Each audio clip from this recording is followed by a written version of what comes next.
Hope you're having an amazing day. It's Mark Wiens in Tokyo, Japan, and I think the best reason to travel is for food and to experience the local culture and local food in a typical day. And so today I'm going to take you on a Japanese food tour of Tokyo where we're going to eat a typical breakfast, lunch, and dinner meals that people would eat on just a normal day living in Japan and living in Tokyo. So it's about 8 a.m. It's time for breakfast.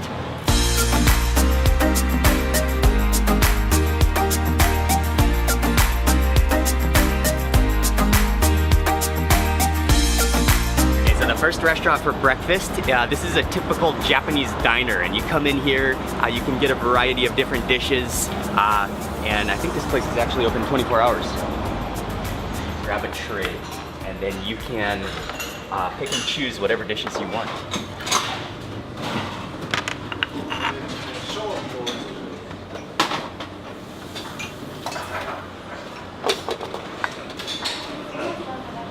One of the reasons I love coming to a diner so much is because they have such a different selection of different Japanese foods, pre-cooked foods. They had like a whole countertop full of different deep-fried foods, but I kept it pretty traditional. This would be a very common breakfast in Japan. Some grilled fish. I just couldn't resist ordering 2 types of grilled fish with a bowl of rice, a couple sides of pickles, and then miso soup. And what you do, actually some of the food it kind of sits and gets cold, so they actually have some microwaves up front. I'm gonna go microwave my fish real fast. I'm gonna zap these fish in the microwave real fast. 30 seconds should do it. Oh yeah, that brings out the fish aroma. I'm gonna start with the Saba mackerel, and this is a very common type of fish. It's grilled. Oh, you can just see the buttery juices coming out of it. I'm a huge fan. And then it's commonly served with daikon, and this is like a pureed daikon radish. Oh yeah, that's just oily, juicy, fishy goodness. Oh yeah, it's wonderful. And then you gotta follow with rice, of course. It's good, you know, just good fish. It's not too salty. It pairs well with the daikon because the daikon is sort of a refreshing taste to it. Oh yeah, it's actually kind of sweet and a little bit salty. That kind of works as a garnish for the whole meal. Miso soup, and there.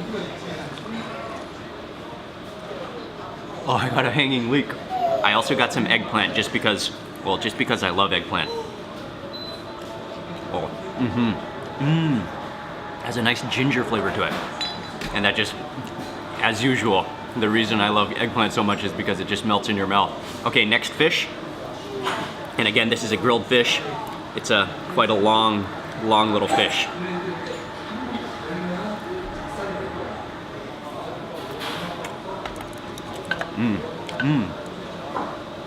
That fish is a little bit drier than the Saba mackerel. Still very good. It has that kind of almost tuna dry texture to it. Either way, either fish you take, it's a good choice. They do have some seasonings in the center of the table as well. In the center console, you have some soy sauce, some pepper. I'm going in for the chili flakes. Probably my favorite thing on this plate is the classic, the Saba, the grilled Saba mackerel. I love the texture of it. I love the oiliness of it. Put that with some daikon and onto my rice with chili.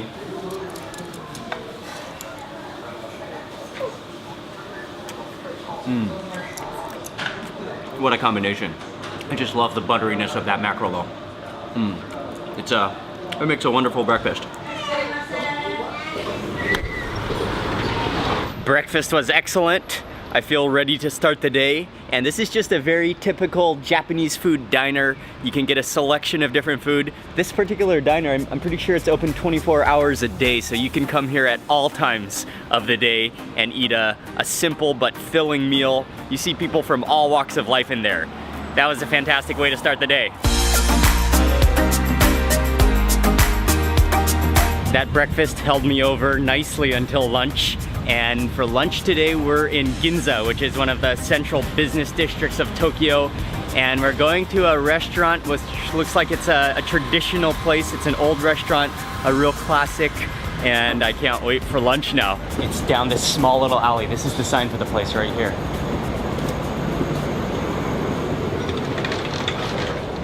Oh, it's already busy. Ebi fry. And sashimi? Sashimi.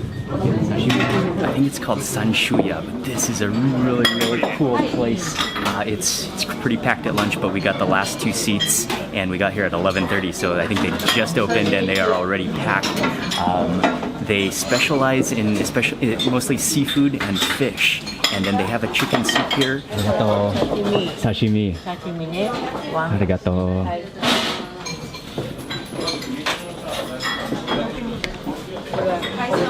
Okay. This restaurant is absolutely amazing, and we ordered some of their lunch specials here. We just talked with the friendly auntie here, and she kind of just ordered for us, but we got some of their specialties. It looks incredible. I think this is my new favorite place in Tokyo. I'm at one of those stages right now where I'm so excited I don't even know what I'm talking about. Okay, we gotta get started eating here. Something that they're famous for is their chicken soup, even though most of the food here is seafood. Look at these chunks of chicken. Okay, I'm going right in for that.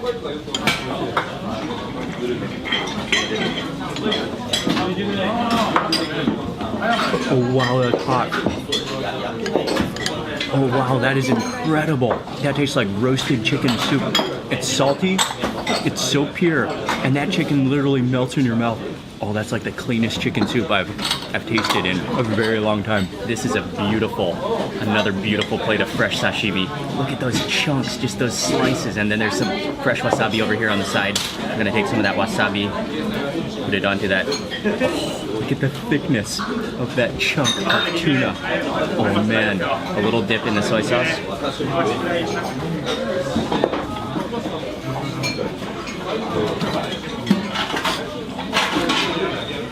That's the texture of a slab of butter, but so much better tasting. There's zero stringiness in that whatsoever.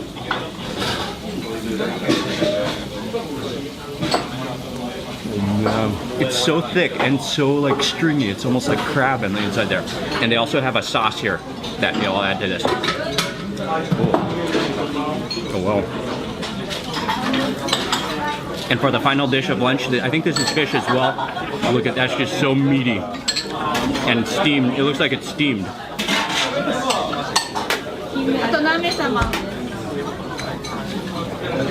Oh, that fish is the texture of butter again. Oh, that just melts in your mouth. You can taste all those fish oils. Wow. It's so like light and fluffy. That is impressively fresh and clean, and just the texture is insane. Let's go back around to the soup. That's one of the most tender pieces of chicken I've ever had without it being mushy. Just look at the size of this piece of tuna.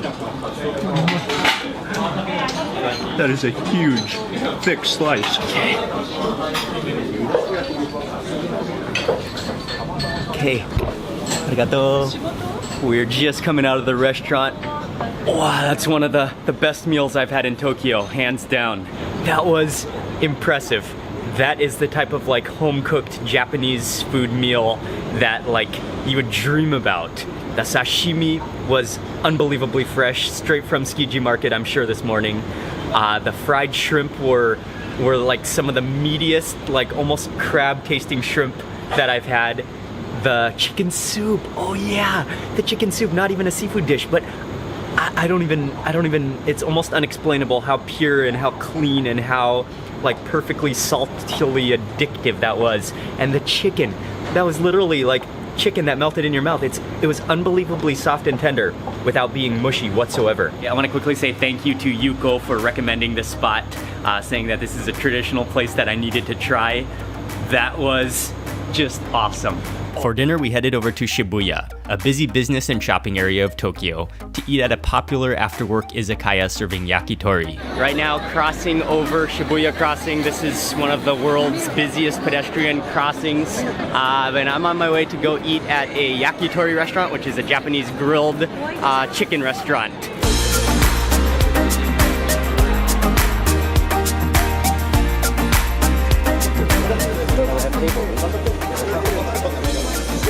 We just made it into this yakitori restaurant. This place is so cool.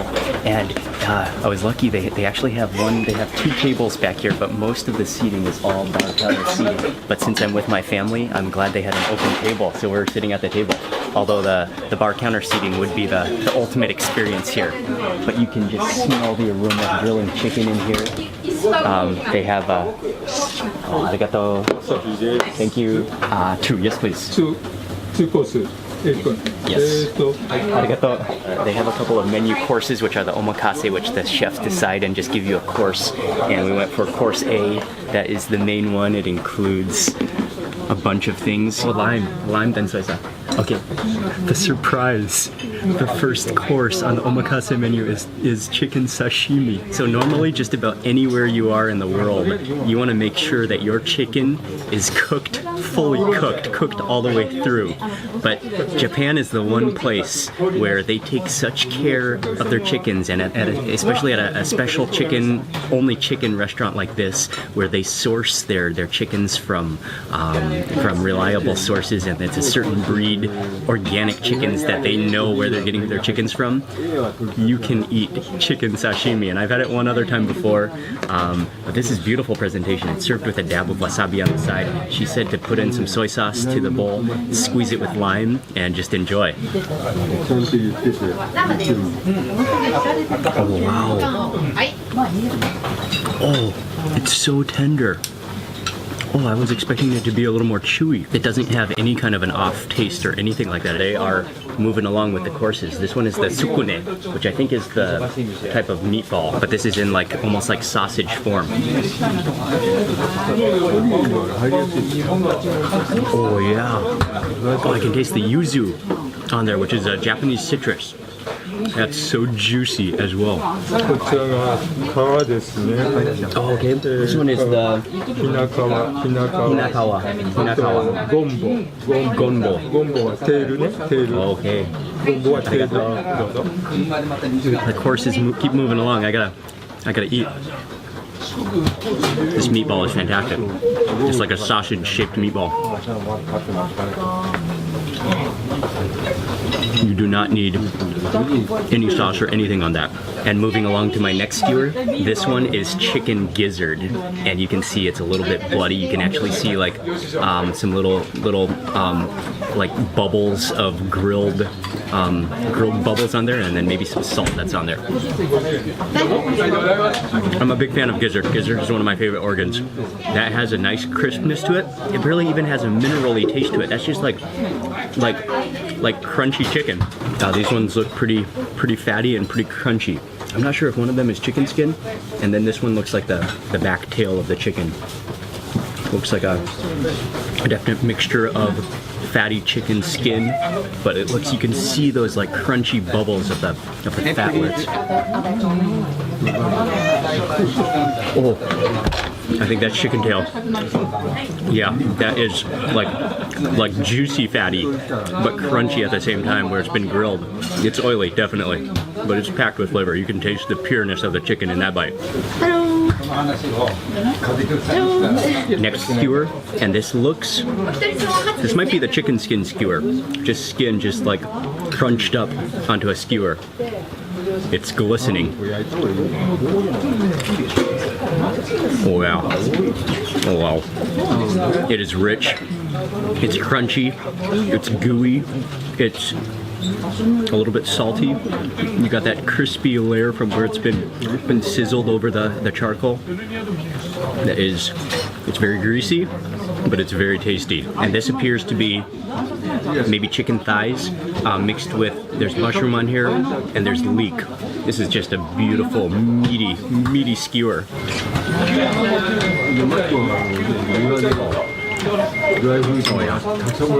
That's just as good as it looks. Just dark meat chicken. I got a shiitake mushroom in that bite. It's smoky, it's salty, and I love how they use such little seasoning. But it's really about the technique of how he grills and about the quality of the ingredients, including the chicken that they're using. That's what really makes yakitori special in Japan. I was waiting for the next course. I was wondering when this was going to come, because because chicken liver, oh, I just love chicken liver. This is gorgeous, and you can see even how they arranged it on the skewers. It's like from small to bigger. Could that be a different part? I don't even know how they know all the anatomy of the chicken, and you can see how it's bloody. It's actually dripping with juices.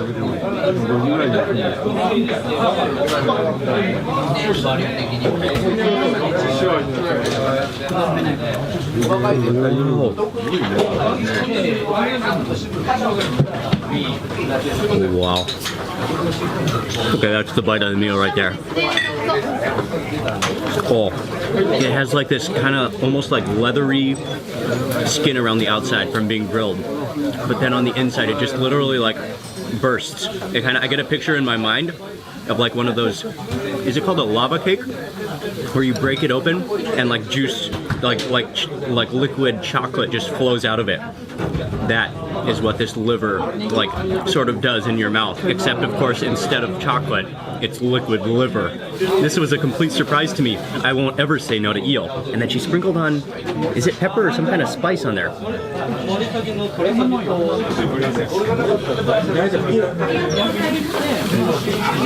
It just falls apart. And it has a wonderful smoky flavor to it as well. Okay, next skewer, and it appears to be chicken breast, cut in nice big chunk sizes. Oh, I forgot to mention, but you can see there's some wasabi on there as well. And that's not just your average dry piece of chicken breast. It's so juicy. Oh, it just gushes with juice. Oh, and that's only half cooked chicken breast as well. You can see how raw it is on the inside. These are quail eggs. I think they're quail eggs. And what looks like, they appear to be ginkgo nuts. Oh, that's right off the grill.